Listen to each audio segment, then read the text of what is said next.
네, 안녕하세요. 증권맨 김서지입니다. 제가 드리는 정보가 도움이 되신다면 구독과 좋아요 한번 부탁드리고요.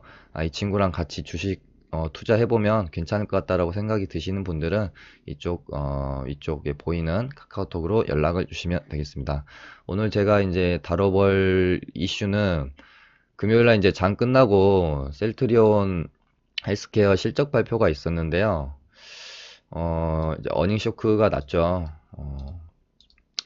이게 이제 시장에서는 사실 이미 오래전부터 뭐 4분기 실적 발표할 때 어닝 쇼크가 있을 거라고 우려는 이미 하고 있는 상태였어요. 조금만 찾아보셔도 실적이 부진할 거다라는 것은 이미 이제 알고 있었는데, 문제는 이제 시장이 우려하는 것보다 훨씬 더 안 좋게 이제 나와버렸죠. 특히나 영업이익이 이제 적자 전환으로 돌아섰다는 부분은 꽤 충격이고, 당기순이익도 마이너스 92%를 찍어버렸기 때문에, 이거는 이제 단기적으로 충격을 피하긴 좀 힘든 정도의 발표가 아닌가 생각이 되어져요.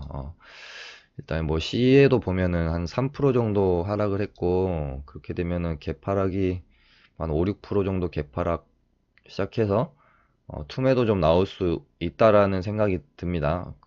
그러고 나서 이제 기술적 반동이 나올지, 혹은 기술적 반등이 나온 다음에 다시 줄줄 흘러내릴지, 이거는 이제 뭐 예측할 수 있는 부분은 아니죠. 월요일장 장은 지켜봐야겠죠. 그리고 뭐 이것에 대한 이제 대응 방법은 이제 이따가 얘기를 나눠보도록 하고요. 그렇다면은 뭐 이렇게 실적 이제 어닝 쇼크가 났는데 단순히 그냥 이렇게 넘어가 버리는 게 아니라, 사실은 미리 알았어야 되는 게 맞고요. 만약에 이제 셀트리온 헬스케어의 주주라면, 그러니까 셀트리온 형제들의 주주시라면 미리 좀 알고 있었어야 되는 게 맞고, 그거에 맞게 나름대로 뭐 이제 좀 비중 조절을 한다든지 트레이딩 관점을 가져본다든지, 혹은 뭐 그냥 나는 그냥 장기 투자자다, 그냥 나는 셀트리온이 잘 될 거라고 믿는다, 그냥 일시적인 현상이라고 생각한다 라고 하면은 의연하게 그냥 대처할 수 있는 그런 자세를 가지시는 게 맞겠죠. 어, 그래서 보면은 왜 이렇게 됐는지를 알아야 되잖아요. 그래서 이제 살펴보면, 이제 사측에서는 이유를, 뭐 이제 세 가지를 들었어요. 1번은 이제 바이오시밀러 이제 가격 경쟁이 이제 심해지면서 이제 시장 가격의 인하로 매출 및 영업이익이 이제 감소할 수밖에 없었다. 뭐 이 부분은 뭐 누구나 알고 있듯이 팩트죠. 뭐 이거는 뭐 별로 말할 게 없을 것 같고, 그다음에 이제 유통구조 개선을 위해서 파트너사들이랑 이제 재고 조정에 따라 일시적인 이제 매출이 감소하였다라고 이제 말했던 부분은 뭐냐면, 처음에 이제 셀트리온이 유럽에 초기에 시장에 진출을 했을 때 이 유럽 파트너사들이랑 좀 굉장히 불리한 조건으로 계약 구조가 들어갔어요. 그 이제 뭐 매출 총이익률이라고 하는 이제 GPM을 30%를 이제 뭐 유지하도록 하는 그런 정도의 이제 굉장히 불리하게 계약이 체결이 된 것이죠. 그렇게 해서 이제 지금까지 왔는데, 계약 조건이 너무 불리하다 해서 요것에 대한 뭐 이제 조정이 좀 불가피하다라고 판단을 한 것이고, 지금 이제 파트너사들이랑 이제 계약 조건을 이제 조정을 하고 있는 와중에, 예를 들면 이제 4분기에 한 10개 정도가 이제 이제 물량이 이제 갔었어야 되는데, 지금 뭐 파트너사들이랑 이제 계약 조건 이렇게 조정하고 있는 것 때문에 한 5개밖에 못 갔다. 근데 4분기에 못 갔던 이 5개만큼의 물량이 1분기에 갈 거다. 그래서 일시적인 매출 감소인 것이다라고 이제 사측은 이제 설명을 하고 있는 거예요. 그리고 뭐 이제 제가 이제 알고 있기로도 지금 유럽 파트너사들이랑 이제 계약 조건을 좀 더 유리한 쪽으로 끌고 오려고 조정을 하고 있고, 이게 이제 안 되면 아예 이렇게 직접 판매를 해버리려고 이제 뭐 해외 법인 뭐 설립도 하고 있고 막 마케팅도 하고 있는 쪽으로 비용을 좀 많이 쓰고 있는 걸로 알아요. 그러니까는 유통 구조의 개선이라고 하면 이제 파트너사들이랑 이제 계약 조건을 좀 유리하게 더 끌고 오고, 뭐 이게 안 된다라고 하면 그냥 아예 직접 판매를 해버리려고 하는 생각을 갖고 있는 것이고요. 이것도 뭐 팩트 맞습니다. 어, 그렇게 된 것이고, 뭐 이제 뭐 여기에는 지금 이제 나와 있지 않지만 이제 많은 분들이 보면서도 판단을 이제 보면서도 아셨을 거예요. 지금 4분기에 1889억을 팔았는데 매출이 이제 1889억인데 지금 뭐 688억을 이제 손해를 봤다는 거잖아요. 근데 1889억을 장사해서 이 정도의 손해는 사실은 이제 말이 안 되죠. 장사에서는 뭐 한 1, 200억 정도 뭐 손실이 났던 것 같고 나머지는 사실 그동안 이제 말이 정말 많았던 이제 재고자산 평가 손실에서 뭐 한 400억에서 500억 정도를 이제 본 게 아닌가 그렇게 이제 다들 생각을 하고 있어요. 그래서 지금 재고자산이 뭐 한 셀트리온의 재고자산이 한 1조 넘는 걸로 알고 있는데 이것에 대한 이제 평가 손실을 어떤 분기에 어떤 회계연도에 잡을 것이냐가 이제 계속해서 이제 이슈였는데 이번 이제 회계연도에 이번에 이제 처리를 했다라고 볼 수가 있고 빅베스라고 해서요. 뭐라 그럴까요? 의미까지는 제가 정확하게는 기억이 안 나는데 이게 뭐 이렇게 몸을 깨끗이 씻는다. 뭐 이런 의미거든요. 그래서 이제 계속된 누적 손실 같은 뭐 악재를 비롯한 이제 누적 손실들을 한 회계연도에 한 번에 처리를 함으로써 장부를 이렇게 한 번에 딱 이렇게 깨끗하게 만드는 그런 행위를 말하거든요. 그래서 보통 보면 이제 CEO가 바뀔 때 전 CEO한테 모든 이제 책임을 딱 떠넘기는 행위죠. 그래서 셀트리온도 계속해서 이제 미뤄 오다가 이번 회계연도에 한 번에 이렇게 지금 처리를 해버리고 뭐 이제 아무래도 이제 회계감리 이슈도 막 있었고 했기 때문에 뭔가 장부 한 번은 이렇게 논란거리가 일어나지 않게 깨끗하게 만들 필요성에 대해서 뭐 느낀 게 아닌가 싶어요. 매출이 이렇게 지금 어닝 쇼크가 났는데 뭐 앞으로 어떻게 될 것인지에 대해서 이제 좀 알아야 대응이 가능할 거잖아요. 말 그대로 진짜 일시적인 이제 뭐 매출 감소인지 아니면은 사측의 어떻게 보면은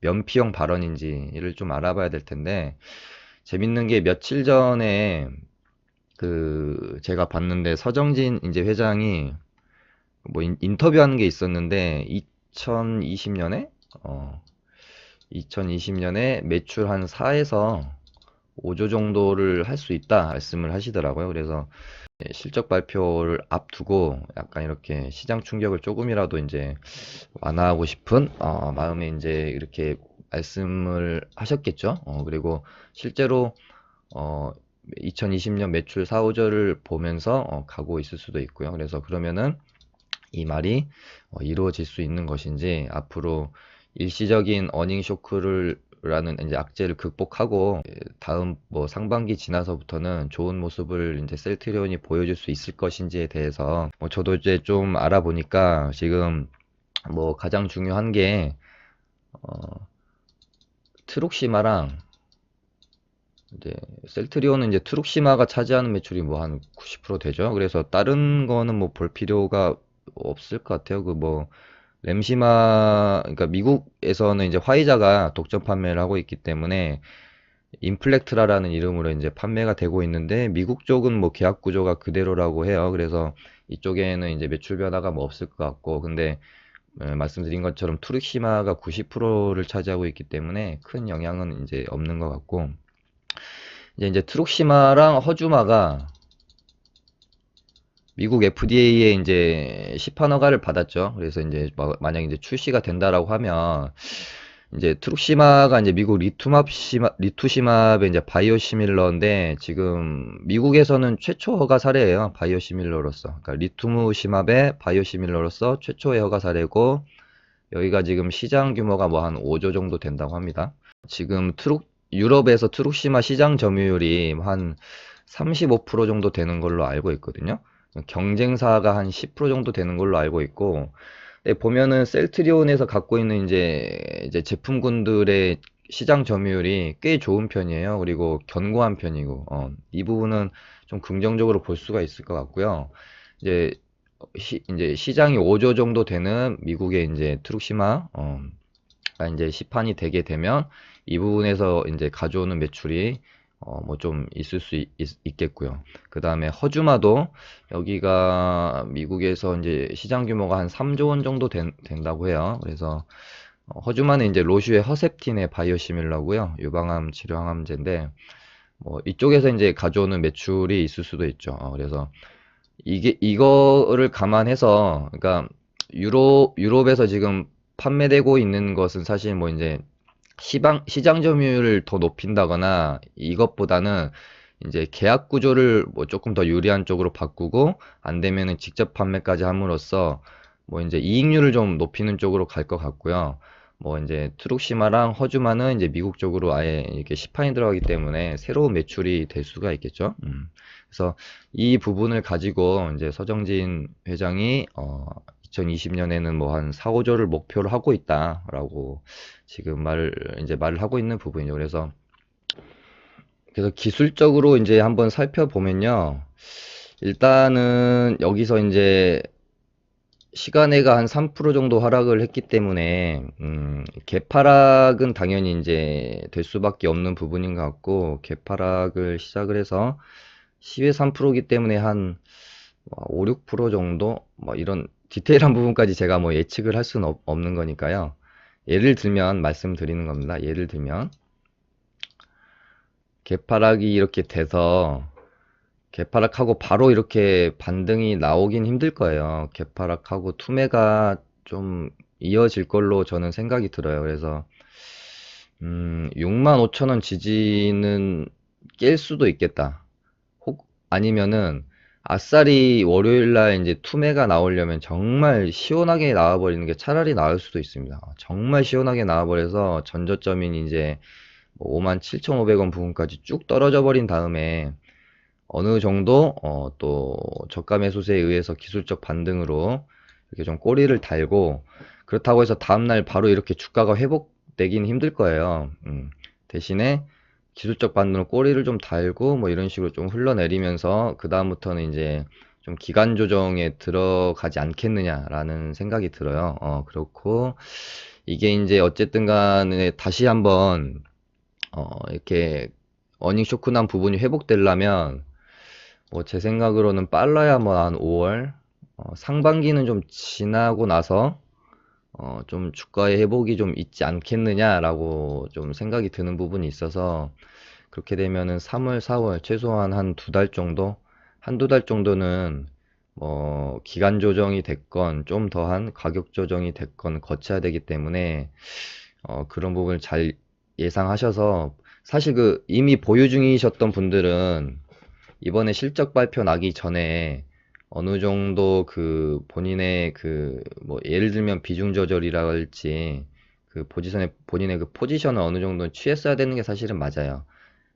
이미 보유 중이신 분들이 음 월요일 날 이미 이렇게 실적 발표가 난 다음에 대응을 하기는 그렇게 쉽지 않은 부분이 있을 것 같아요. 왜냐면은 개파락 시작해서 이미 이제 하락분이 있어 버릴 거기 때문에 좀 쉽지 않다. 신규로 이제 좀 이렇게 보고 계셨던 분들은 이 가격대까지는 한번 기다려야 되는 게 아닌가. 어설프게 이렇게, 뭐 이런 가격에 조금 기술적 반등 나온다고 이제 접근했다가는 또 물릴 수도 있거든요. 물론 뭐 이렇게 뭐 악재 소멸로 보고 뭐 악재 소멸로 보고 접근한다라고 이제 하시는 분들도 계세요. 근데, 음, 악, 완전 이렇게 악재 소멸이 돼가지고 뭐 개파락 한 다음에 바로 주가를 회복한다고 보기에는 그거는 긍정적으로 보는 게 아닌가 싶어요.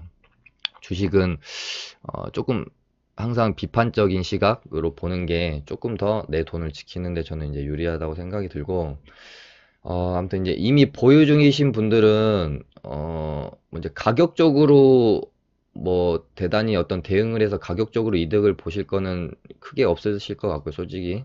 근데 뭐 내가 기간적으로 조금 그 손해 보는 부분을 이제 줄여보겠다라는 마음이 있으시면 뭐 조금 비중 조절해서 뭐 들고 계시다가 혹시라도 뭐 6만 원까지 막 깨고 떨어지는 정말 저가 매수세의 기회가 오면 그때 조금씩 이제 뭐 이렇게 분할 매수해서 다시 한번 주가의 상승을 노려보는 어, 뭐 그런 전략을 쓰시는 게 또 좋을 것 같고, 신규로 뭐 진입을 하실 분들은 일단은 6만 원을 지키는지, 혹은 여기도 깨지 않고 지지를 받을 수도 있긴 한데요. 일단은 최소한 6만 원까지는 한번 가격 조정을 기다려 보는 게 더 낫지 않겠나, 그렇게 말씀을 드리고요. 뭐, 어쨌든 어떤 호재건 어떤 악재건 이렇게 발생이 되면, 뭐 이제 너무 극단적으로 어떤 뭐 호재가 발생이 되면 막 와 이렇게 이제 막 찬티가 되고, 어떤 악재가 발생이 되면 완전 이렇게 극안티들이 이렇게 되잖아요. 근데 사실은 뭐 이제 냉정하게 그냥 바라보고, 음, 바라봤을 때 뭐 정말 뭐 무슨 셀트리온 회사들 무슨 망할 것처럼 이렇게 뭐 시장 여론이 그렇더라고요. 저도 꽤나 그래도 지식 이렇게 투자하신다는 분들이 계시는 곳에서 이렇게 여론을 제가 살펴보니까 너무 과한 것 같아요. 이번 이제 어닝 쇼크에 대한 그게 과한 것 같은데, 저는 지금 시장이 받아들이는 분위기에 비해서는 충분히, 그러니까 단기적으로는 쇼크가 많은 이제 좀 클 수는 있어요. 근데 뭐한 상반기 좀 지나고 나면 충분히 또 다른 모멘텀들이 있기 때문에 회복할 가능성도 있다라고 생각을 하고 있습니다. 아무튼 참고하셔서, 아무튼 뭐 이제 보유 중이신 분들한테는 심심한 제가 뭐 위로의 말씀 드리고요. 또 이제 정신 차려서 대응하셔야죠. 그리고 뭐 신규로 이렇게 생각하신 분들은 너무 조급하게 생각하지 마시고 차분히 좀 기다렸다가 좀 진입하시는 게 어떨까 하고, 뭐 이제 저의 개인적인 의견을 드립니다. 오늘은 원래는 제가 셀트리온 이슈가 없었으면 제약바이오, 도대체 제약바이오 언제 가냐 이런 질문들이 이제 많으셔서 요것에 대해서 좀 다뤄보려고 했는데, 셀트리온 이슈가 생겨서 먼저 다뤄드리는 거고요. 다음에 이제 조만간에 제약바이오가 도대체 언제 갈 건지 개인적인 의견을 한번 담아보도록 하겠습니다. 감사합니다.